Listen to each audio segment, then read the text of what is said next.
نے کیا ہے. اچھا ہم آگے بڑھتے کہ پیغمبر جو اللہ تعالیٰ نے بھیجے وہ بہت سارے بھیجے, 1,40,000 پیغمبر بھیجے, اور پیغمبر کو اپنی ہدایت دی, اپنی گائیڈنس دی, اپنی کتابیں دی, اور وہ پیغمبر دنیا میں مختلف قوموں میں اور دنیا کے مختلف ملکوں میں ہر قوم میں آئے. جب وہ پیغمبر کا انتقال ہو گیا, چلے گئے, اس کے بعد وہ عوام نے ان کی باتوں پہ عمل کیا, بہت دنوں تک ان کی مذہب چلے, مگر بعد میں دھیرے دھیرے دھیرے دھیرے دھیرے ان کے مذہب بگڑتے چلے گئے, اس کے اندر شرک آ گیا. اور جو شیطان تھا, شیطان تو برابر کام میں لگا ہوا ہے, آپ کو معلوم ہے کہ شیطان انسان کی گمراہی کے لیے لگا ہوا ہے. تو اس نے کیا کیا, شیطان نے وہ دلوں میں, وہ لوگوں کے دلوں میں مختلف قسم کے خیالات پیدا کیے.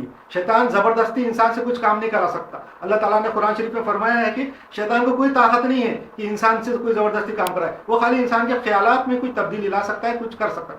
تو شیطان نے انسانوں کو بہکانے کے لیے مختلف قسم کی باتیں اور شرک پیدا کیا. شرک یعنی اللہ کے تعلق سے شکوک و شبہات پیدا کیے, ایک سے زیادہ اللہ لوگوں کے دلوں میں ہے ایسا پیدا کیا. مختلف قسم کی طاقتوں سے ڈرایا, ہوا سے, پانی سے, آگ سے, جانوروں سے ڈرایا, اور ان کے دل میں ان کا خوف پیدا کیا تاکہ لوگ ان کی عبادت کرنے شروع کریں. ستاروں کے بارے میں شک پیدا کیا کہ وہ قسمت پہ عمل کر رہے ہیں, قسمت کا فیصلے ستاروں سے ہوتے. ایسی شکوک شیطان نے پیدا کیے, اور لوگوں نے پھر بعد میں ان کو ماننا شروع کیا, ان کی عبادت شروع کی.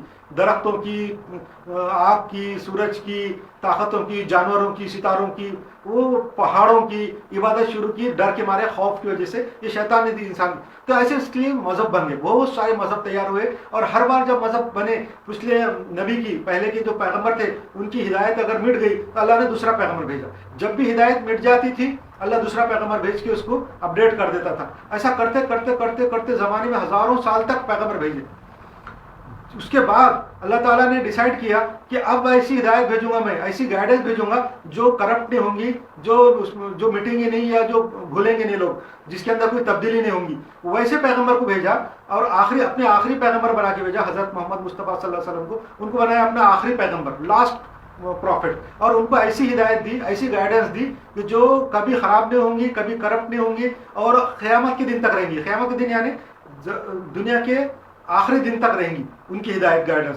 وہ جو اللہ تعالیٰ جو ہدایت دیتا تھا نبیوں کو, گائیڈنس, تو وہ کتاب رہتی تھی, اللہ کی کتاب رہتی تھی. آخری پیغمبر کو جو گائیڈنس دی وہ ہے قرآن شریف, اور ان کے حضور صلی اللہ علیہ وسلم کی جو انسٹرکشن تھے اپنے لوگوں کو, ان کے جو لوگوں کو ہدایت دیتے تھے, جو کام کر کے دکھاتے تھے, امپلیمنٹ کر کے دکھاتے تھے, ان باتوں کو حدیث بولتے. وہ حدیث اور قرآن